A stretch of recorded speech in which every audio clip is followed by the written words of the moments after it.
yang benar gitu loh. Maksudnya begini ya, kita sudah berbuat dosa nih ya kan, masuk akal juga gitu loh. Kalau saya pikir-pikir begini ya, kalau memang kita di Kristen itu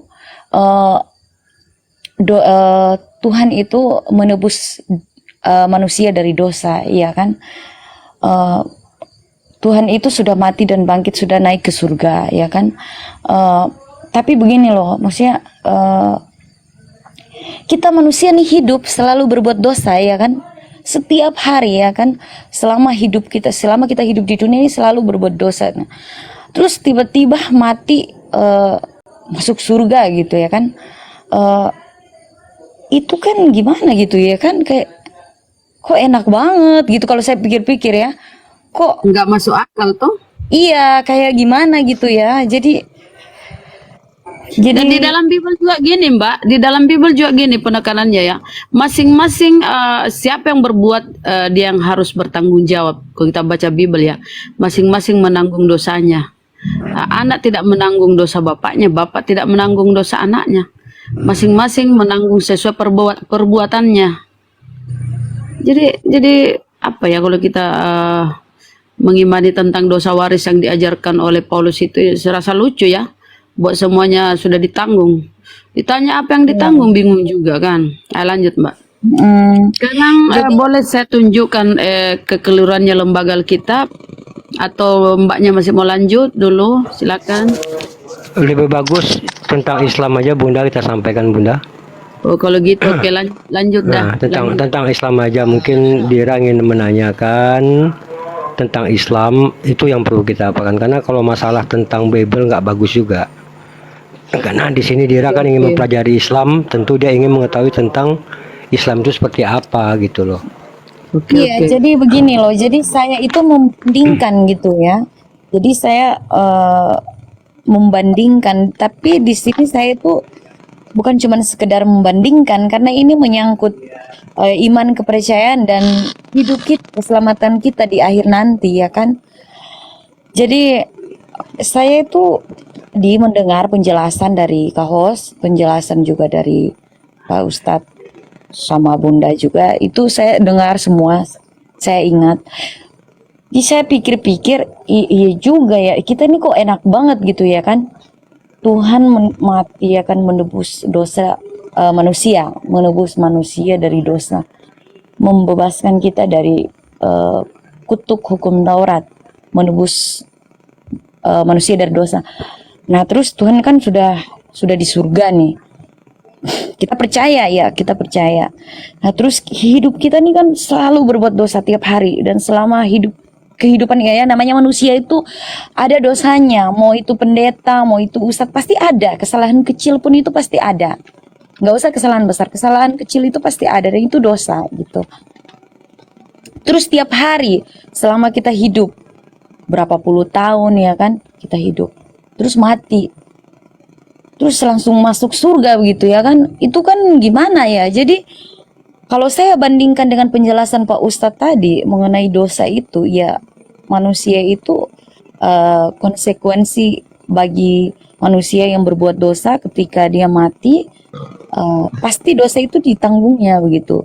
Tapi ada keadilan di sana gitu, karena sudah dijelaskan tadi Allah itu Maha Pengasih, Maha Penyayang.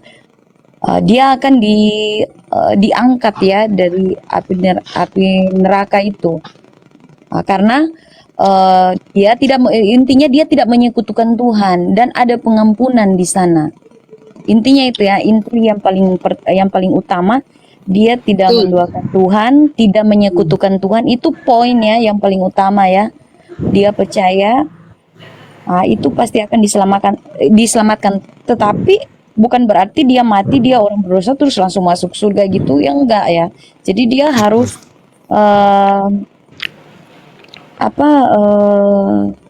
menanggung dosa yang dia lakukan, mempertanggungjawabkan iya. Lalu Tapi lalu apa yang bikin Anda enggan masuk Islam? iya gimana? Itu suaranya apa siapa lagi, aku lupa. Pak Munir, kecil suaranya Pak Munir. Kalau saya tertarik begini dengan kalimat Dira tadi Bunda. Kita manusia ini nggak lepas dari dosa. Siapapun dari kita. Kita sepakat di situ. Itulah gunanya Dira. Kita umat Islam ini sholat 5 waktu itu. Di setiap sholat, kita umat Muslim tuh selalu berdoa sama Allah. Ya Allah, ampunkan dosaku. Setiap Muslim pasti satu kalimat yang saya sampaikan tadi itu pasti terucap dari mulutnya. Ya Allah, ampunkan dosaku. Ya Allah, ampunkan dosaku. Satu hari itu kita sholat wajib itu 5 kali loh, Dek. Di setiap sholat kita 5 kali itu pasti ada kalimat kita yang selalu kita sampaikan itu. Ya Allah, ampunkan dosaku. Ya Allah, ampunkan dosaku. Artinya apa? Kita tidak tahu yang kita kerjakan satu hari itu berdosa atau tidak. Kita nggak tahu. Karena yang tahu itu mungkin bagi kita ini yang kita kerjakan itu benar, tapi di mata Allah kan itu salah. Makanya kita umat Muslim itulah kegunaan sholat 5 waktu itu tuh, Dek. Gunanya itu apa? Untuk menenangkan diri kita, meminta ampunan sama Allah. Tentu dosanya dosa kecil ya. Kalau dosa besar itu ada kriterianya. Kalau dosa besar itu kita memang harus sholat tobat. Tapi dosa-dosa kecil yang tidak kita ketahui, contohnya ya kayak Dira sekarang. Dira berjalan kaki nih dari rumah ke warung. Mungkin ada orang melihat Dira itu, oh ini orang ini salah, oh ini salah. Kita nggak menyadari. Setidaknya kita udah membaca orang berdosa. Nah itu juga dosa, kita dapat sadari. Itulah gunanya kita sholat 5 waktu itu, Dek. Kita minta ampunan sama Allah. Kita sholat, pasti kalimat pertama itu ya umat Muslim ya dimanapun di dunia, saya rasakan pasti yang bersama. Pasti kalimat pertama kita itu berdoa, ya Allah ya Tuhanku, ampunkan dosaku, ampunkan dosaku, gitu loh. Jadi ya kita serahkan sama Allah gitu loh, Dek. Jadi itulah kenapa sholat 5 waktu itu satu. Manusia itu tidak pernah luput dari dosa. Manusia itu sekalipun dia sudah bertobat, tapi pasti bikin lagi, gitu. Benar. Kecuali kalau dosa besar ya, dosa besar tuh memang betul-betul kita tuh tobat nasuha lah. Tobat nasuha tuh begini, Allah tuh maha pengasih dan penyayang. Setiap umatnya itu, setiap hambanya itu kalau ada merasa berdosa dan mengakui dosa itu, berjanji nggak akan mengulangi lagi, Allah pasti akan mengampuni. Allah tuh maha pengasih dan penyayang. Ini poin yang utama saya bilang penting banget ya. Dan penjelasan Pak Ustadz tadi ini harus saya pertanyakan juga sama teman-teman yang Kristen yang mungkin pendeta atau mungkin penginjil yang lebih paham. Saya mau bertanya, apakah ada hukumnya orang Kristen mati kalau sudah berbuat dosa? Apakah dia masuk surga? Gitu? Dia mati dalam dosa gitu loh. Dia orang percaya, tapi dia mati dalam dosa begitu. Karena dosa itu kan pasti diperhitungkan ya. Benar. Gitu ya. Jadi itu harus saya pertanyakan gitu loh. Jadi ketika orang Kristen itu memang dia percaya Yesus Kristus adalah juru selamat, jalan kebenaran dan hidup. Percaya Yesus tetap jaminan surga ya kan. Di Kristen itu kan ditegaskan begitu. Tetapi kalau orang yang berbuat dosa misalnya ya dia mati dalam dosa gitu ya kan biasanya kan orang kadang minum, pemabuk, suka judi ya kan, suka ini itu, suka berbuat dosa, tiba-tiba kecelakaan ya meninggal gitu ya kan, langsung masuk surga gitu ya. Iya, jadi enak banget. Maksudnya itu, iya makanya itu tadi saya harus pertanyakan itu gitu loh. Karena kalau di Islam, di ajaran Muslim tadi dijelaskan sama Pak Ustadz itu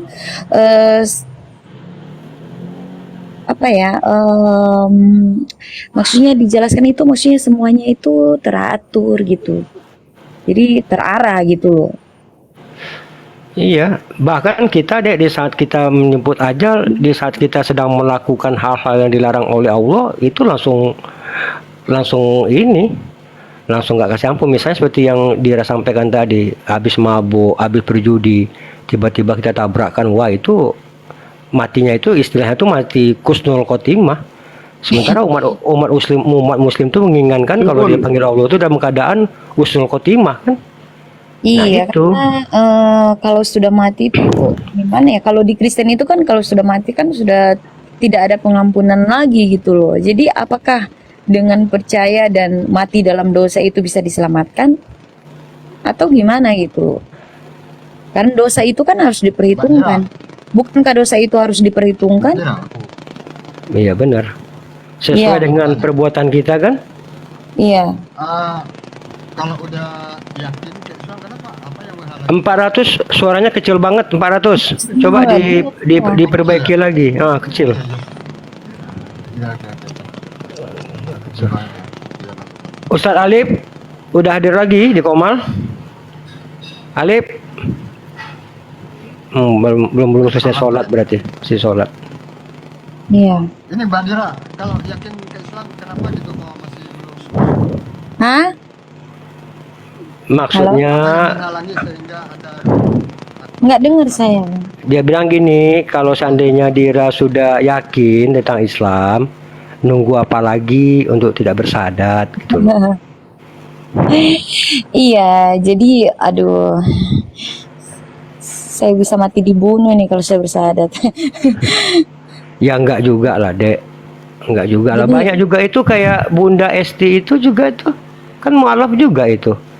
Sampai alhamdulillah kemarin belum 1 bulan yang lalu Iya, itu dia mereka bisa membawa itu- bapaknya mualaf. Iya, mereka Gitu loh.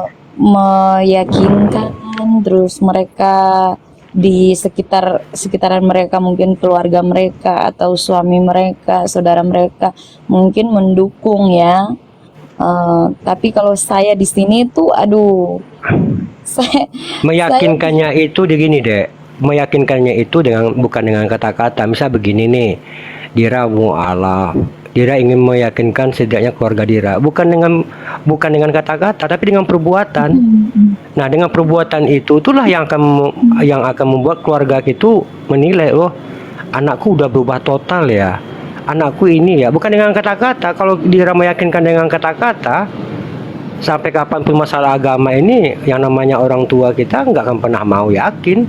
Tapi kalau Dira meyakinkan dengan perilaku, dengan perbuatan, sedikit banyaknya mereka kan akan menjadi ini, wah ternyata anakku udah berubah ya ini gitu loh. Itu ya memang tantangan tuh pasti ada ya, apalagi ini namanya pindah agama kan, pasti ada tantangan lah, nggak mungkin nggak ada. Ya itulah ujian mualaf itu ujiannya cukup berat, tapi juga yang dijanjikan Allah kan juga setimpal. Orang yang mualaf itu dosanya dihapuskan loh, dosa-dosanya dihapuskan, sementara pahala yang perbuatan baik selama ini nggak dihilangkan.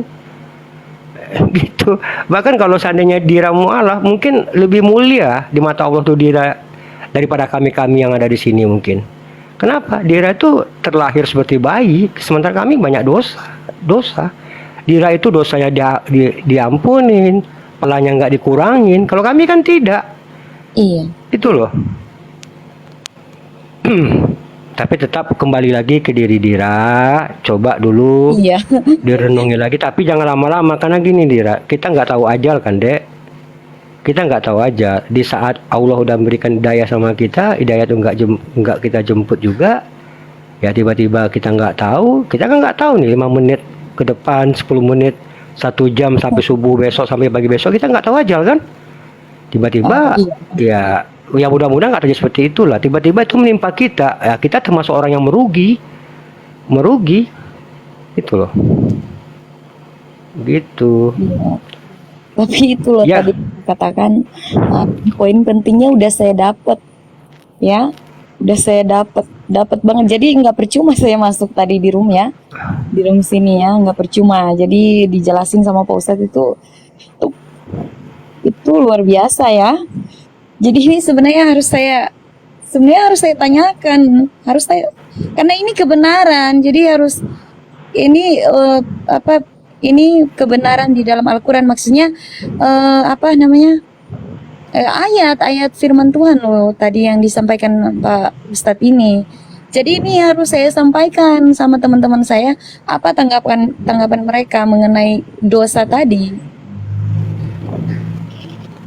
host, aku izin naik lagi host. Jadi itu harus saya sampaikan gitu, dan saya mau lihat apa tanggapan mereka. Iya. Ustadz Alif udah selesai sholat kah? Belum. Pak Amir, ada yang perlu disampaikan Pak Amir? Aki Amir? Luar biasa loh ya. Assalamualaikum. Waalaikumsalam Aki. Silakan Aki kalau ada saran dan masukan. Yang Ya, bodohnya maksudnya kan saya gini. itu, saya bilang saya bodoh kenapa? Yang bodohnya saya itu, saya tidak mungkin kemarin saya waktu di room ini ya, sudah 2 kali saya naik di room ini. Pertama sama Bang Juma, mungkin saya nggak terlalu, saya fokus sih fokus penjelasannya, saya dengar, tapi nggak terlalu ini ya mengenai keselamatan dan dosa itu. Nah, yang tadi yang dijelaskan Pak Ustadz Alif ini yang Menyentuh saya ya. merasa ini sangat jelas gitu loh. Makanya ini sebenarnya saya itu harus menyampaikan sama, adalah nanti saya mau nyari dulu lah pendeta nih. Maksudnya saya mau bertanya ya. Di Komal-Komal ini kan banyak penginjil, banyak pendeta, banyak yang paham gitu ya kan mengenai dosa. Karena seperti yang tadi saya bilang, saya masih nggak masuk akal gitu ya, orang yang mati dalam dosa terus tiba-tiba langsung masuk surga itu kan saya rasa mustahil ya. Benar-benar.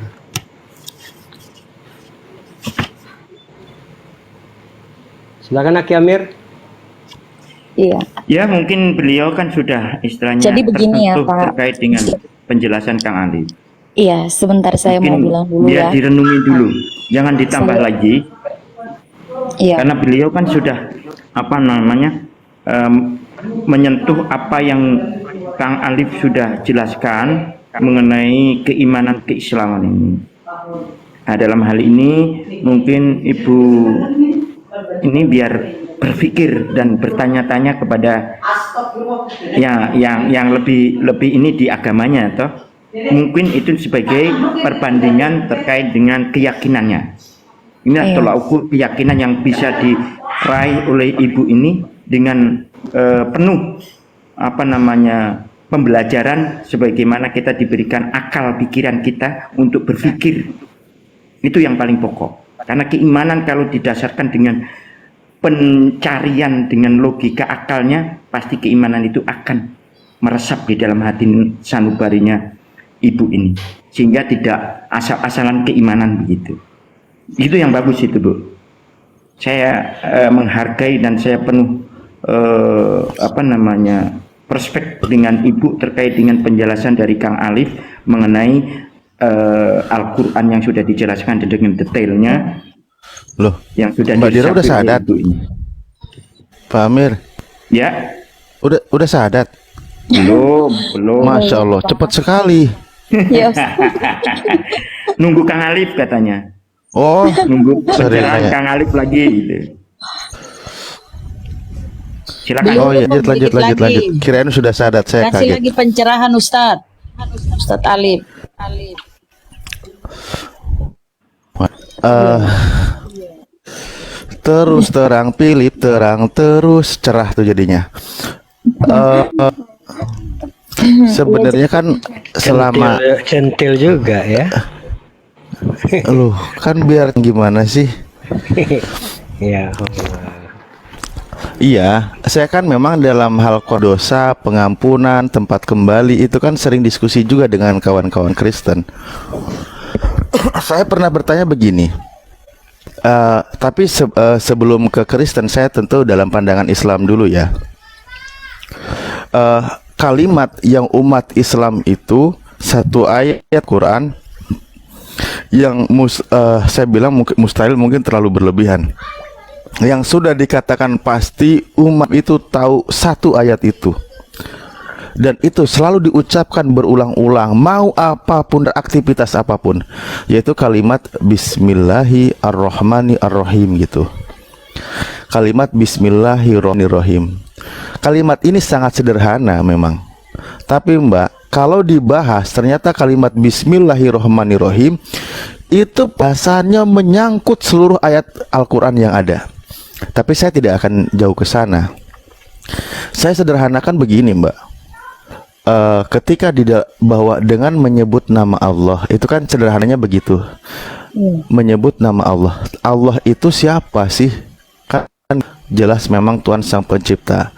Nah, kalimat berikutnya itu Ar-Rahman. Ternyata Allah itu Maha Pengasih. Bahkan Maha Pengasihnya Allah tanpa pilih kasih. Ini konsep di dalam Islam ya. Itu berlaku untuk seluruh manusia ciptaannya, bahkan seluruh makhluknya di muka bumi. Tuh Maha Pengasih, memberikan, menjamin kehidupan, menjamin rizkinya kepada seluruh manusia, mau beriman atau dia tidak beriman.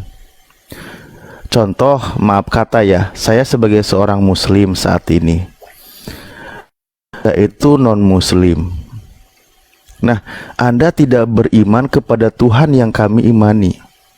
Tetapi di dalam konsep Islam, dalam hal penjamin rizki, Tuhan itu tidak pilih kasih. Mau dia penjahat, mau dia penjahit, siapapun dia tetap diberikan rizkinya. Mau dia beriman atau dia tidak beriman, apapun dia bentuknya, tetap dia itu diberikan Tuhan.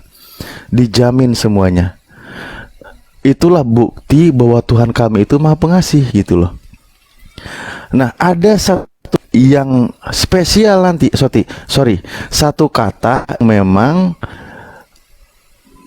akan dimiliki khusus dan tidak akan dimiliki oleh umum, yaitu nama Ar-Rahman. Tuhan itu Maha Pengasih tanpa pilih kasih di muka bumi ini. Ar-Rahim, Ar-Rahim inilah yang spesial nanti akan mendapatkan, yaitu Maha Penyayang. Terjemah sederhananya, luasnya adalah Ar-Rahman yang memberikan nikmat kehidupan, jamin kehidupan kepada seluruh makhluknya di muka bumi. Rahim, Maha Penyayangnya Tuhan kepada hambanya yang beriman kepadanya di akhirat.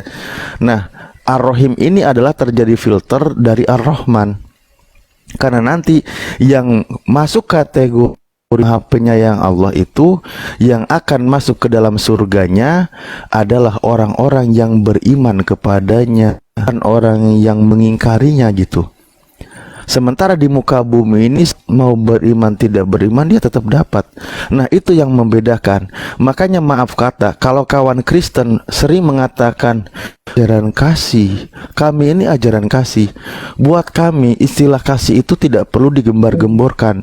Setiap saat umat Islam mau sholat diawali sebelumnya baca bismillah, mau wudu dia bismillah, mau makan dia bismillah. Kasih itu sudah lumrah diucapkan. Maha Pengasih Tuhan kami jelas. Apakah Tuhanmu Maha Penyayang? Nah, ini kita ke poin, di mana Tuhan kami mengatakan menyayangi umat manusia yang beriman kepadanya walaupun dia pendosa, yaitu di alam penghakiman nanti di alam akhirat.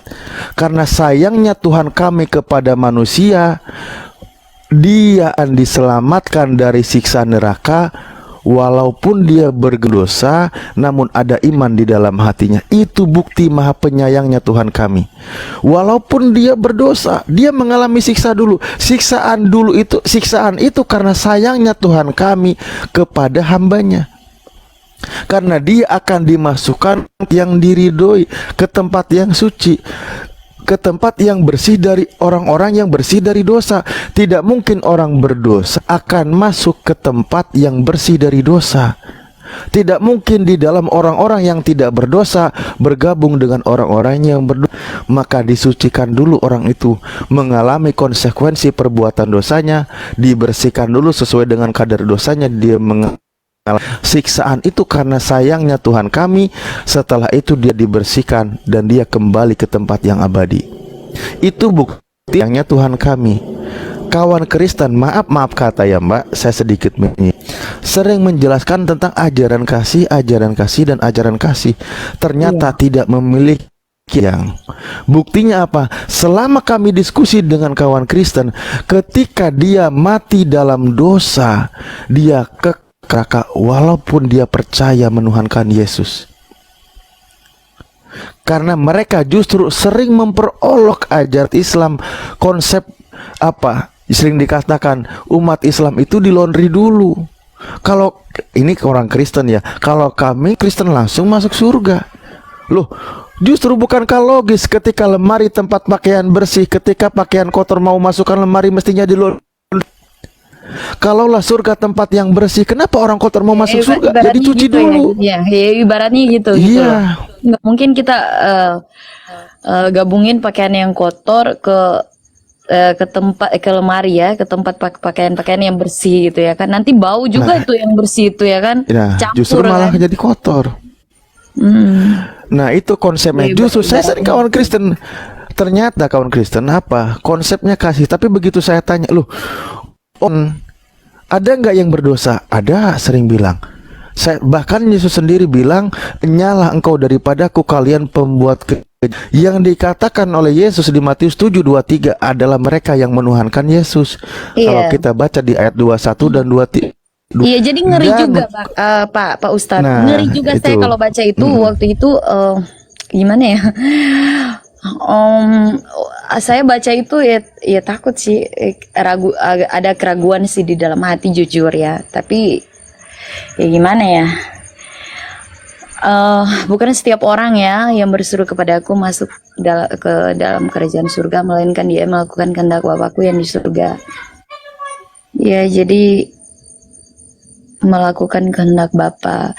Tapi ada yang menjelaskan dari teman-teman Kristen itu yang melakukan kehendak Bapa ya, yaitu mereka yang tidak menyangkal Bapa maupun anak.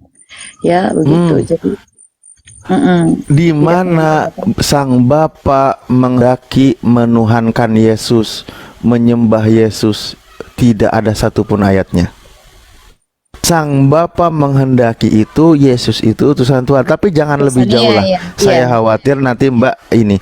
Cuman prinsip adalah yang saya bahas di situ. Poinnya adalah justru orang Kristen katanya mengaku ketika masuk surga tanpa harus dicuci. Yang jadi kekal di surga kan gitu. Yang jadi pertanyaan saya, orang Kristen mengaku menuhankan Yesus, namun dia berdosa, kemana matinya? Ke neraka. Loh, lalu berapa lama kekal di dalamnya? Loh, di mana bukti sayangnya Tuhan? Saya bilang, bukti sayangnya Tuhanku umat Islam. Ini konsep ajaran ya, tetap Tuhan itu satu. Ini konsep pengajaran. Bukti sayangnya Tuhan kami, Nabi kami menjelaskan, yakhruju minan nar mangkana fi qalbihi misqal akan dikeluarkan dari siksa neraka bagi siapapun dia yang ada di dalam hatinya sebesar biji sawi dari iman. Artinya dia tetap abadinya di surga. Sementara kawan Kristen, dia ke gereja, dia menyembah Yesus, hanya dia misal berdosa, dosa lah, saya tidak perlu contohkan sebut-sebut dosa. Dia mati dalam dosa. Kata Yesus, ada satu ayat yang mengatakan tiap orang akan digarami dengan api. Markus 9:49 seingatku. Loh, kalau ada orang digarami dengan api, lalu orang Kristen masuk neraka, kekal di dalam, lah, di mana bukti sayang Tuhanmu sementara dia menuhankan Yesus gitu loh. Apakah ada orang Kristen yang mengaku tidak berdosa hidup ini? Selama saya diskusi, tidak ada satupun orang Kristen yang mengaku tidak berdosa. Justru kalau mengaku dia, artinya dia menyamai dengan Yesus. Katanya hanya Yesus yang tidak berdosa. Ini maaf, sebuah konsep diskusi ternyata maaf kata justru lebih logis ajaran kami. Makanya Tuhan kami itu maha pengasih tanpa pilih kasih di muka bumi ini. Di dalam Al-Quran dikatakan, barang siapa yang menghendaki dunia ini besarnya, hartanya semua, Allah akan berikan kepadanya. Aduh sorry, itu di dalam Al-Quran. Mau beriman silahkan, tapi ingat, kehidupan dunia ini sementara, ketika ada mati semua itu ditinggalkan. Bedanya adalah ketika nanti di alam yang kekal, pada kehidupan yang abadi itu nanti. Sekarang ini kan urip, apa sih lagu Jawanya itu, di dunia ini cuma numpang minum doang gitu loh. Sebentar, sesaat. Habis itu kita lanjutkan perjalanan di kehidupan yang abadi bersama Sang Pencipta di sana. Wujuhu yawma idin nadiroh wa ila robbiha nadiroh gitu. Pada umat Islam, orang beriman wajahnya berseri-seri karena dia memandang Tuhannya. Begitu. Dan mereka kekal di sana. Nikmat kebahagiaan terindah buat semua manusia yang beriman adalah dia dengan Tuhannya, yang tidak bisa dibesit atau terbayangkan oleh manusia di muka bumi ini sekarang. Ya, begitulah. Iya.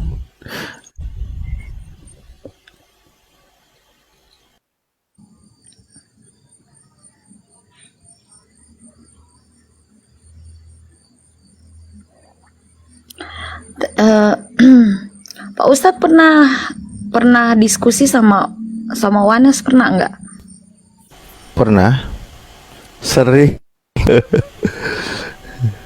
Oh, Gini. Oke, saya tanggapi ya. Jadi saya pernah bilang, saya coba objektif tidak membahas tentang teologisnya.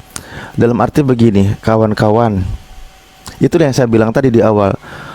Konsep turun langsung ke muka bumi bukan menyelesaikan masalah, malah menambah permasalahan. Ini maaf ya. Kan bilang karena malah terjadi perpecahan di sana dalam konsep ketuhanan. Nah, jadi gini, Mbak. Itu di dalam Al-Qur'an disebut ummatan wasaton, umat yang adil, yang berada di tengah-tengah.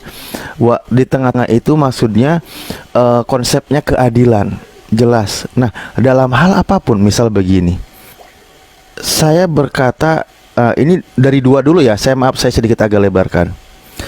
Dari Yahudi Nasrani dulu. Yahudi tidak mau mengakui Nabi Isa alaihissalam. Dia menolak, bahkan justru menuduh dia itu hasil zina. Orang Kristen bukan hanya menabikan Nabi Isa, tetap penuhankan Nabi Isa. Posisi umat Islam hadir di dalam surah An-Nisa ayat 17 katakan, "Qul ya ahlal kitab la taglu fi dinikum." Katakanlah, wahai ahli-ahli kitab, janganlah engkau berlebihan dalam agamamu. Wala taqalallah ilal haq. Janganlah kau berkata kepada Tuhan kecuali dengan yang benar. Suaraku terdengar jelas? iya iya. Kok di bawah pada bilang putus-putus ya? Mungkin sebagian orang.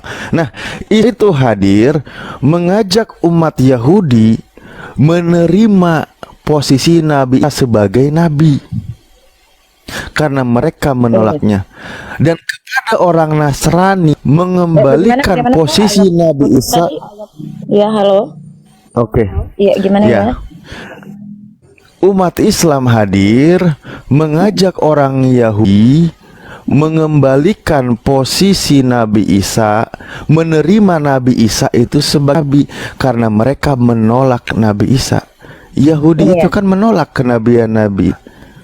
Nah, nasihat untuk orang Yahudi dan untuk orang Kristen, tolong posisikan Nabi Isa pada tempatnya. Jangan engkau lebih-lebihkan. Jangan engkau tuhankan. Kepada orang Yahudi kami tarik agar masuk, terimalah Nabi Isa. Kepada orang Kristen, orang Nasrani kami tarik, jangan berlebihan. Kamu kembali kepada wala taqulu salasah. Janganlah engkau berkata Tuhan itu tiga. Intahu khairul lakum. Hentikanlah itu lebih baik bagimu. An-Nisa 171.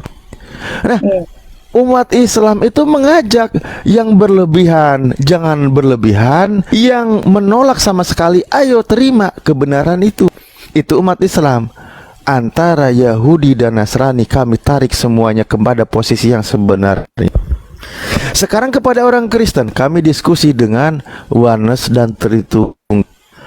Kalian kenapa nggak damai aja gitu? Nggak bisa. Maksud saya enggak, maaf Tapi kata kan ada ayat di Al-Quran, saya ini. Ya, Al-Quran memang Jawabannya di situ. mengatakan Ya, nggak mereka bisa. akan saling bermusuhan. Itu Mencerai-beraikan Al-Maidah. itu. Ya. Maksud saya begini, Mbak. Ketika uang pakai dalil sama, pakai dalil Bible, Tritunggal pakai dalil Bible, bener nggak sama? Iya, jadi Oneness, bagi Tritunggal gini. Oneness itu apa? Mereka Bidat. itu ajaran yang menyimpang ya. Iya. Iya, bidat.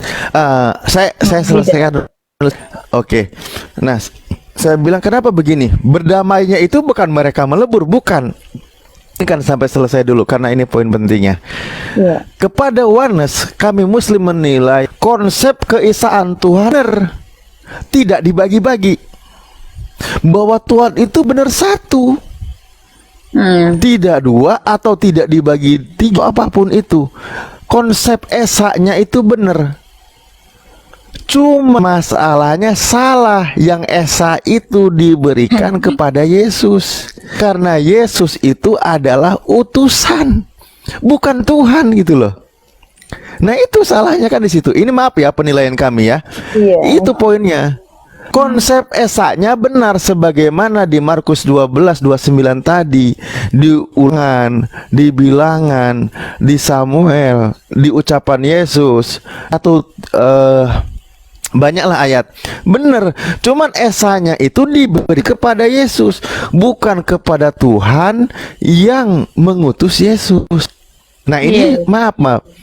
Nah sementara kepada Tritunggal selalu mengatakan Yesus itu memang manusia, tapi bagian dari Tuhan, atau satu dari Tuhan Allah Bapa. Loh, percaya ada Tuhan yang tidak nampak itu, yang mengutus Bapa itu, yang mengutus Yesus. Ada yang maha kuasa yang mengutus Yesus. Kalau oneness, mengutus dia, yang diutus dia. Dia menghilangkan sang Bapa, sang pencipta alam semesta. Kalau Tritunggal, percaya ada sang Bapa yang mengutus, ada yang diutus Yesus, tapi Yesus juga dituhankan. Makanya kenapa kalian tidak berdamai aja, reman, bahwa posisikan yang benar, yang mengutus itu ada, yang diutus itu ada, yang mengutus yang mengutus bukan manusia, yang diutus adalah manusia. Mari kata surah Ali Imran ayat nih, cara berdamainya saya pakai dalil, bukan kalian berdamai di situ, tetapi berdamainya adalah surah Ali Imran surah ketiga ayat 64. Bunyinya, Kul ya ahlal kitab, katakanlah wahai ahli kitab, ta'alau ila kalimati, bahwa marilah kita berpegang kepada satu kalimat ketetapan Tuhan yang tidak ada perselisihan, bainana wa bainakum, kami dan antara kalian semua, alla na'budu illallah wa la nusyrika bihi syai'a, bahwa kita ini tidak pernah menyembah, jangan menyembah kali hanya kepada satu Tuhan saja. Nusyrik bihi syai'a, janganlah engkau menyekutukan Tuhan. Wala takhida ba'duna ba'dun arbaba min dunillah, jangan kau menjadikan yang satu dengan yang lain itu Tuhan-Tuhan selain Tuhan sang pencipta. Itu berdamai itu, yuk, Yesus itu memang manusia utusan Tuhan. Sebagaimana juga 1 4 nomor 2, Yohanes 17 nomor 3 yang tadi sudah disampaikan. Nah, percaya kepada Tuhan yang memang tidak bisa dilihat, kata Yesus, bahwa ya Bapa yang mengutus aku, dia yang bersaksi tentu, suaranya tidak pernah kau dengar, rupanya pun tidak pernah kau lihat. Iya. Bah pengutus itu yang berbeda dengan Yesus. 5:37. Di situ kan jelas. Ayo kita berdamai. Manusia ya manusia utusan Tuhan, sebagaimana Nabi Musa manusia utusan Tuhan, Nabi Yeremia juga manusia utusan Tuhan, Nabi Yesaya juga manusia utusan Tuhan, dan mereka menyembah satu Tuhan. Dan Tuhan yang benar itu bukan manusia. Tuhan yang benar itu yang mengutus manusia, berfirman pada manusia itu. Nah itu makanya berdamainya. Terimalah kebenaran yang tersampaikan oleh Nabi terakhir. Ya, begitu maksud saya, Mbak. Ini suara saya kedengaran jelas nggak? Kok di bawah pada tadi bilang agak sempat putus-putus, tapi ini udah nggak kok. Udah nggak. Iya, iya, itu. Iya, jadi itu seru juga ya kalau kita bahas Tritunggal tadi seperti Pak Ustadz menjelaskan, saya lucu loh, ketawa saya. Iya gitu Pak. Gimana ya? Berarti tadi itu bukan berarti ya, tapi memang sudah jelas tadi yang disampaikan sama Pak Ustadz tentang surah An-Nisa itu ya, yang saya sampaikan itu tentang apa, mereka yang mencerai beraikan ya. Jadi mana ya?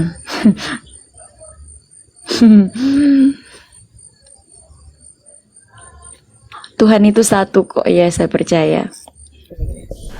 Kenapa Wan? Memang Esa itu jelas. Konsep Esanya itu seperti Yahudi sebagainya ya maksudnya. Tetapi yang jadi Esanya itu Yesus. Nah, ini repotnya. Iya. Yang Tritunggal Esa itu tiga dalam satu. Nah, ini bingung. Kok Esa bagi tiga? Nah, Iya, jadi kalau Tritunggal itu kan dibagi-bagi gitu. iya. Nah, itu maksud Jadi saya. iya, jadi Tritunggal itu kan menjelaskan keesaan Allah ya. Jadi Tritunggal itu memang kita percaya bahwa di dalam Allah itu punya firman dan roh. Ya, itu yang disebut keesaan ya, Tritunggal itu gitu loh. Jadi tapi kalau kita mengikuti ayat-ayat di dalam Alkitab, memang di situ dikatakan benar Yesus adalah utusan. Cuman tidak ada seorang pun yang bisa melihat Allah. Betul itu tadi. Itu di ayat berapa ya Pak ya? Itu Yohanes 37. Enggak usah panggil Ustadz lah, panggil aja, enggak apa-apa. Iya. Lalu Timotius 6 nomor 16 dikatakan itu juga sama ya. Coba 1 Timotius 16. Sebentar ya.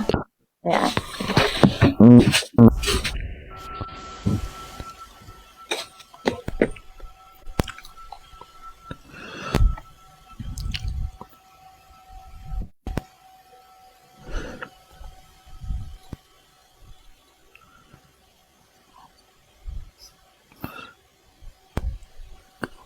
Jaringanku kalau jam segini lagi kencang-kencang pakai WiFi kali, jadi dibilang putus terus.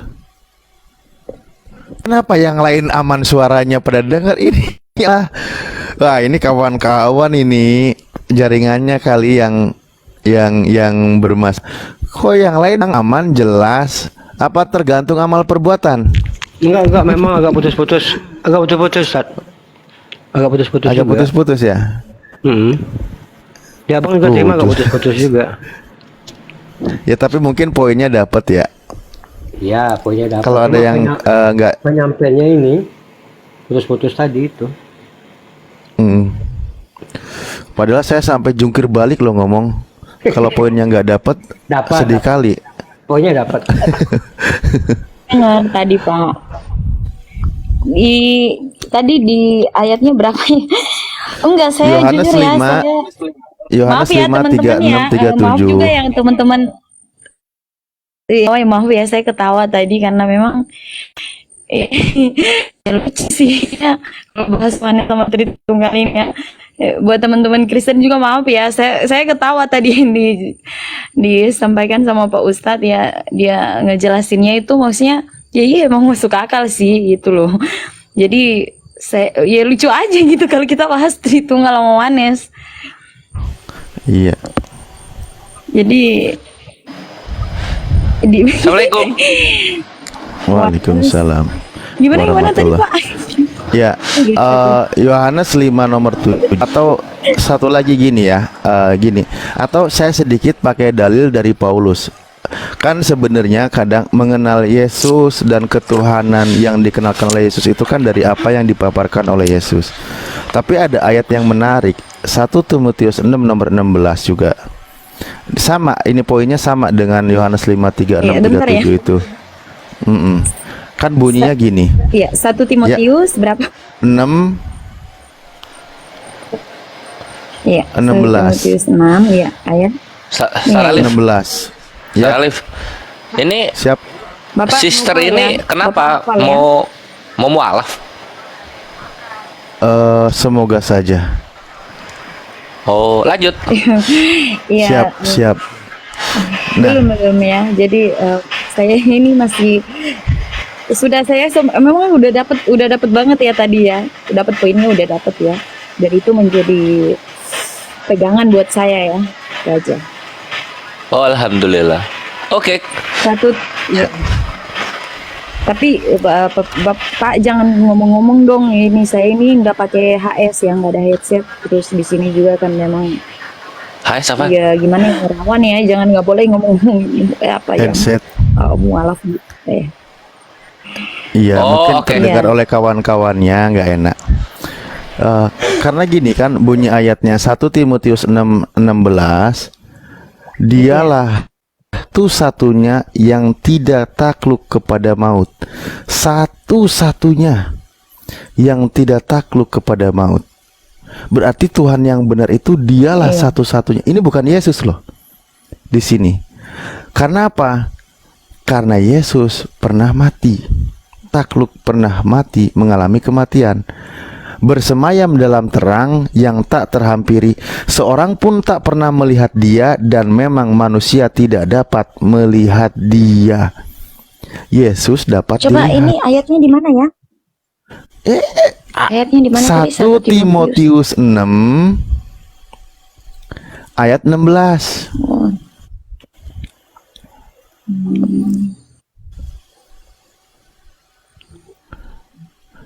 6 ayat 16.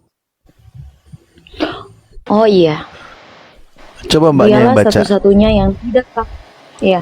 1 Timotius 6 ya, ayat 16. Dialah satu-satunya yang tidak takluk kepada maut, bersemayam dalam terang yang tak terhampiri. Ya, seorang pun tak pernah melihat dia, dan memang manusia tidak dapat melihat dia. Baginya lah hormat dan kuasa yang kekal. Amin. Oh, ini luar biasa ya ayat ini ya. Iya, kalau diyakini Berarti ayat ini cocok dengan ayat yang tadi ya Pak ya. Sebentar ya. ya betul. Yohanes 5:37. Tunggu sebentar ya. Saya SS dulu ini sebentar. Itu tadi cocok ya ayatnya dengan apa yang tadi ayat di dalam Alkitab yang Pak sampaikan itu, bahwa tidak ada seorang pun yang melihat Allah ya, kata Tuhan Yesus ya. Sebentar ya. Iya kan? 1 Timotius sebentar saya SS dulu ini ya. Ini bagus ayatnya. Ya beginilah saya ya kalau nggak pinter hafal ayat Alkitab. Ya. Jadi ini cocok ya dengan ayat yang tadi yang Pak sampaikan, bahwa ya ini 1 Timotius. Dialah satu-satunya yang tidak takluk kepada maut, bersemayam dalam terang yang tak terhampiri. Seorang pun tak pernah melihat dia, dan memang manusia tidak dapat melihat dia. Baginya lah hormat dan kuasa yang kekal. Iya, jadi ayat ini sama. Ini berkaitan dengan ayat yang tadi loh, yang Pak Ustadz sampaikan itu, bahwa tak seorang pun yang dapat melihat apa gitu, kata Tuhan Yesus. Itu di kitab mana ya? Yohanes. Itu di Yohanes berapa ya? Yohanes 5:37. Kok saya jadi bertanya ya di sini ya? Kok saya jadi ini? Kok saya jadi cari ayat Alkitab, malah saya nanya sama Pak Ustadz. Yohanes berapa? Yohanes 5:37. Belum tahu kita ini sisnya nih. Kita ini, aduh, pewarta kita ini. Nah, satu lagi nanti tuh benar itu konsepnya kan jelas di dalam kitabnya orang-orang Yahudi terdahulu alias di Perjanjian Lama yang tadi kita bahas itu banyak. Lihatlah sekarang bahwa akulah dia, tidak ada Tuhan kecuali aku. Akulah yang mematikan dan yang menghidupkan. Aku telah meremukan, tetapi akulah yang menyembuhkan, dan seorang pun tidak ada yang dapat melepaskan dari tanganku. Itu di mana Jadi, itu? itu ada di Ulangan 32, 39. Iya, Ulangan Ada itu juga di perjanjian lama loh, bukan perjanjian baru itu ya. Iya, Ulang. betul. Makanya saya bilang Tuhannya orang-orang Yahudi konsepnya begitu. Begitu juga di dalam Tuhannya umat Islam ada di surah At-Taubah ayat 9 surah 9 ya. Itu ada di 100 ayat 116 bahwa di situ dikatakan innallaha lahu mulkus samawati wal ar. Sesungguhnya kepunyaan Allah lah kerajaan langit dan bumi. Yuhyi wa yumit, yang menghidupkan dan yang mematikan. Jadi Tuhan yang benar itu adalah tadi yang tidak pernah dilihat oleh manusia. Kedua, yang menghidupkan dan memberi kehidupan, yang mematikan. Nah, apakah sekarang gini loh, kalau Yesus dijadikan Tuhan, Yesus itu bukan menghidupkan mematikan, tetapi dihidupkan karena dirawat oleh ibunya, dimatikan karena dibunuh oleh manusia. Keluarlah dari konsep ketuhanan orang-orang Yahudi. Kenapa saya hanya menyinggung ke Yahudi? Karena Bible kan tidak menyinggung Al-Quran, maksudnya tidak membawa Al-Quran. Kalau Al-Quran jelas, Allah itu yuhyi wa yumit, yang menghidupkan dan yang mematikan.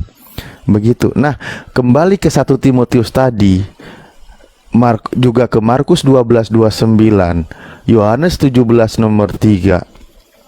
Prinsipnya adalah Tuhan yang benar itu hanya satu, bahkan satu-satunya.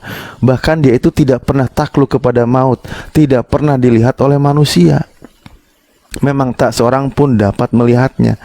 Itu konteksnya di muka bumi loh ya. Tapi kalau di surga nanti, ya di kitab Anda pun dikatakan berbahagialah orang yang bersih hatinya, karena dia akan melihat Allah. Itu di Islam konsepnya orang-orang yang beriman yang selamat pada waktu itu wajahnya berseri-seri karena mereka memandang Tuhannya. Surah Al-Qiyamah ya, ayat 22-23 seingatku. Begitu Kak Dira.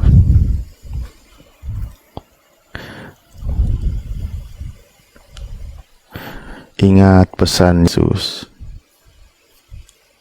Ya, saya cari ayat yang ini, saya dapat ini. Ini juga sering dibahas di room-room Kristen. Ini ayat ini, kalau dapat sama Muslim ya. Ini ayat ini Matius 7 ayat 21 ya. Bukan setiap orang yang berseru kepadaku, Tuhan, Tuhan akan masuk ke dalam kerajaan surga, melainkan dia yang melakukan kehendak Bapakku yang di surga. Ya, jadi kalau kita lanjut baca lagi ya, ayat 22. Pada hari terakhir banyak orang yang Pada hari terakhir di ayat 22, pada hari terakhir banyak orang yang akan berseru kepadaku, Tuhan, Tuhan, bukankah kami bernubuat demi namamu dan mengusir setan demi namamu dan mengadakan banyak mujizat demi namamu juga?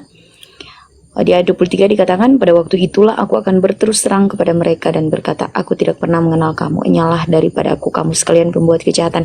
Jadi ayat ini juga kadang Usir, Mbak.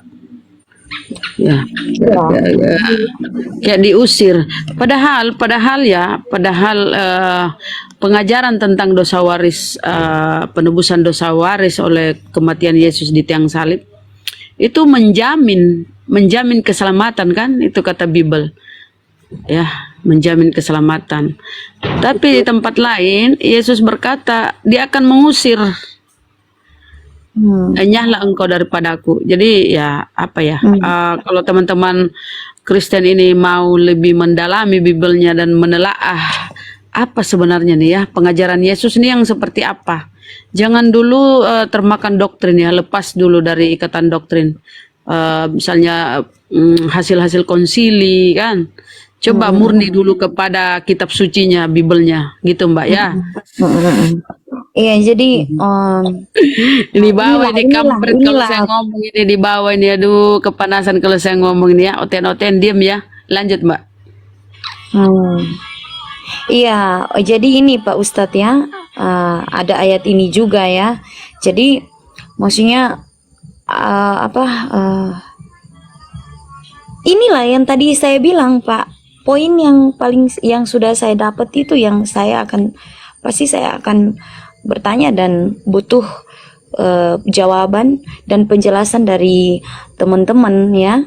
Dari teman-teman saya, maksudnya saya mau cari orang yang penginjil atau pendeta yang mungkin Aku bisa mewakili jawaban mereka, mau nggak? mau enggak, maksudnya saya mau cari penjelasan itu murni karena begini, poinnya itu sudah saya dapat tadi dari Pak Ustadz ya, sudah saya dapat itu poin paling penting ya. Jadi yang tadi disampaikan Pak Ustadz tentang dosa dan keselamatan ya, dosa setelah kita mati dan kita membawa dosa itu sampai ke akhirat ya, poin yang paling utama kita tidak mau kita diselamatkan ya, karena apa? Kita kok saya ya umat muslim ya maksudnya ya. Jadi umat muslim ya diselamatkan, itu poin yang paling utama karena apa? Tidak mendoakan Tuhan pertama dan tidak menyekutukan Tuhan ya, itu yang Tuhan butuh dari umatnya ya. Nah itu poinnya. Salah, diksinya salah, bukan butuh. Itu yang Tuhan perintahkan. Iya, itu yang Tuhan perintahkan ya. Jadi tetapi di Kristen itu kan selalu ditegaskan bahwa mati itu tetap sudah jaminan masuk surga ya kan, ketika dia percaya Yesus Kristus juru selamat dan Yesus Kristus adalah jalan kebenaran dan hidup gitu. Tetapi pertanyaan saya itu, dosa ini kan pasti diperhitungkan sama Tuhan ya. Jadi kalau kita mati dalam dosa terus kita percaya, apakah kok enak banget gitu ya, seperti yang tadi saya bilang, enak banget gitu ya, sudah dijamin terus mati dalam dosa, sekalipun sudah berbuat dosa, mati dalam dosa tetap masuk surga gitu ya kan. Bukankah dosa itu diperhitungkan ya? Makanya seperti tadi Pak Ustadz sudah menjelaskan, itu poin penting ya, itu pegangan saya. Dan memang ini ayat-ayat yang tadi sudah dibacakan sama Pak Ustadz dan saya juga buka, terus saya juga sudah save itu, nanti saya pertanyakan sama mereka gitu loh Ya, tapi ya. sedikit ya, mungkin nanti kawan-kawanku kan mau nyambung juga. Kan untuk pendeta ya, saya mohon maaf begini. Ini selama berdiskusi ya, ketika dengan beberapa pendeta kami berdiskusi, ya tentu kami hargai, tentu kami sangat menghargai, karena istilahnya ketokohan orang yang dipegang panduannya oleh kawan-kawan Kristen lah, kurang lebih begitu istilahnya, mohon maaf. Cuman permasalahannya begini Mbak ya, ketika kami berdiskusi dengan para pendeta, selalu pemaparan yang disampaikan oleh pendeta itu bukan ayat tertulis, tetapi doktrin yang dipaparkan. Bukan menyampaikan ayat tertulis, tetapi yang disampaikan bagaimana caranya Yesus itu Tuhan. Itu mohon maaf loh ya, selama diskusi gitu. Nah pasti ketika ada yang curhat kepada kami, tidak sedikit juga Mbak, mohon maaf, ketika mereka curhat kepada kami umat Islam, loh kenapa tanya kepada kami? Kami ini tanya sama pendeta malah diomelin, kamu itu banyak tanya, katanya gitu. Udah percaya saja. Itu konsepnya kalau gitu sama loh. pendeta. Jadi begini, ini tadi itu poinnya udah saya dapat, dan ini pegangan. Kalau mereka mau marah-marah saya silakan, mau debat silakan gitu loh ya kan, karena memang tadi itu ayat-ayat tadi di dalam Alkitab yang Pak Ustadz sampaikan sudah saya save, saya simpan ya, ini pegangan saya. Terus ayat yang paling penting, yang paling utama itu mengenai dosa dan keselamatan, itu yang paling penting itu, karena saya nggak mau mati masuk neraka selamanya, nggak mau. Jadi saya tuh mencari Ustaz Alif, aku masuk ya. Izin. Monggo, monggo, monggo, monggo. Diskusi santai kita. Ya, lanjut. Iya, ini nanti kalau udah ketemu sama pendetanya, aku titip pertanyaan ya, boleh ya? Oh iya, boleh, boleh. Nah, tolong nanti diinget-inget, terus tanya ke pendetanya gini, Pak Pendeta, Yesus kan matinya disalib ya? Pendeta kan pasti jawab iya, iya katanya. Oke, terus penyaliban Yesus itu kan menebus dosa kita ya? Nanti pendeta jawab iya gitu. Oke. Sama membatalkan Taurat atau menggenapi Taurat. Pendetanya nanti jawab lagi iya. Nah, di sini akan timbul dua pertanyaan.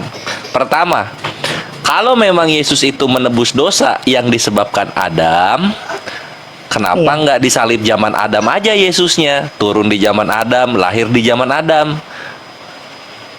Kenapa harus di zaman Yohanes? Kan ini ada 4.000 tahun nih jaraknya. Adamnya juga keburu meninggal. Yang berbuat dosa pertamanya keburu meninggal, Yesusnya baru turun. Nah, itu pertama. Dapat ya? Iya, iya, iya, iya. Nah, terus yang kedua,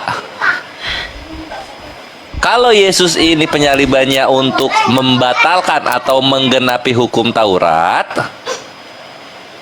kok bisa-bisanya membatalkan dan menggenapi hukum Tauratnya pakai hukum Roma?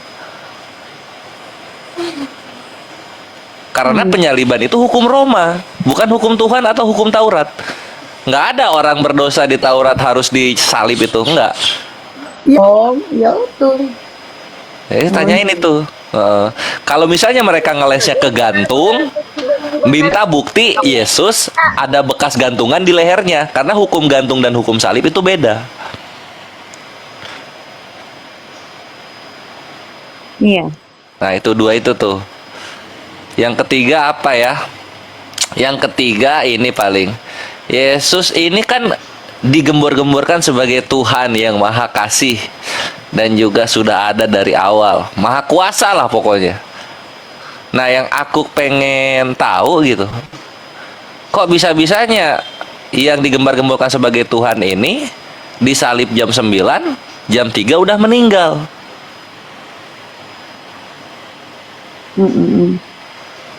Iya. Karena data menyatakan orang-orang yang dikena hukuman salib itu meninggalnya 3 hari ke depan baru meninggal dia. Lah Yesus sehari aja belum udah meninggal dia. Itu paling. Iya. Iya, mungkin mungkin Monggo, lanjut, apa ya, lanjut. disiksanya mungkin memang sampai hancur ya. Jadi memang nggak lama gitu bertahan ya meninggal. Ya. Ah, bagus nih. Maksudnya, kalau di Kristen itu apa namanya, dia menyerahkan ya nyawanya gitu. Nah, iya itu. Kalau misalnya dia itu kan karena dia menyerahkan nyawanya. Ya, Mbok, kalau menyerahkan nyawanya, kalau memang menyerahkan nyawanya, ya harusnya kan melebihi rata-rata manusia normal. Seminggu kek, 2 minggu kek gitu. Ini malah di bawah rata-rata manusia normal. Aku data medisnya ada untuk sejarah penyaliban itu seperti apa. Karena gini, ini kerasnya tuh di sini nih. Argumen kerasnya tuh di sini. Kalau cuma 6 jam disalib, terus kemudian 3 hari dinyatakan bangkit, gue juga bisa. Iya. Iya. Nggak cuma gua, semua manusia bisa, karena penyaliban itu tidak mengarah ke organ-organ vital dia.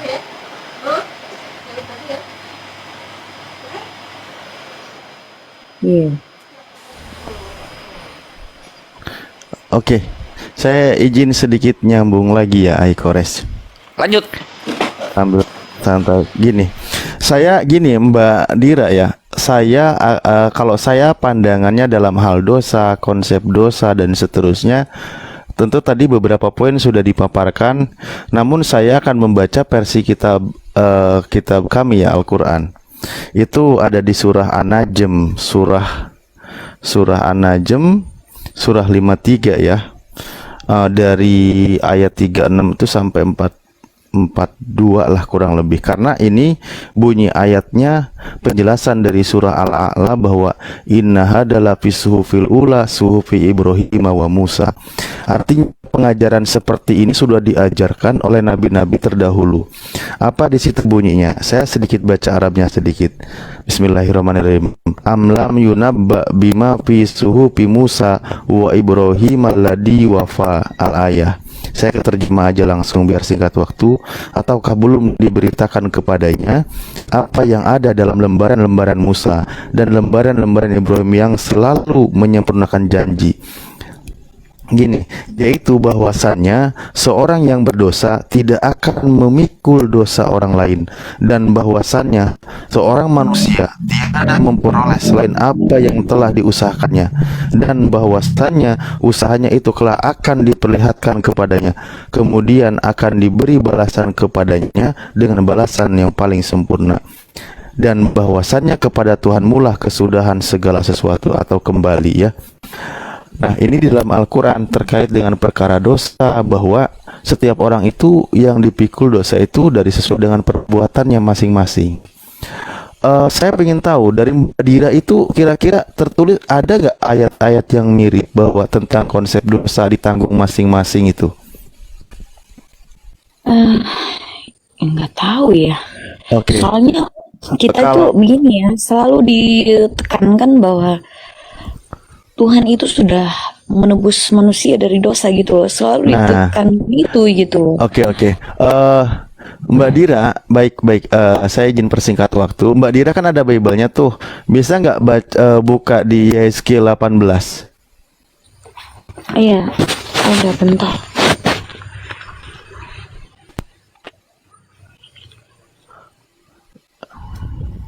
Yeskiel 18 ya. Ya, itu boleh dari ayat 18.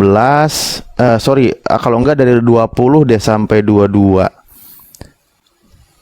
Yeskiel 18 ayat 20. Yeskiel 18 ayat 20. Di sini mendengar suaraku jelas nggak?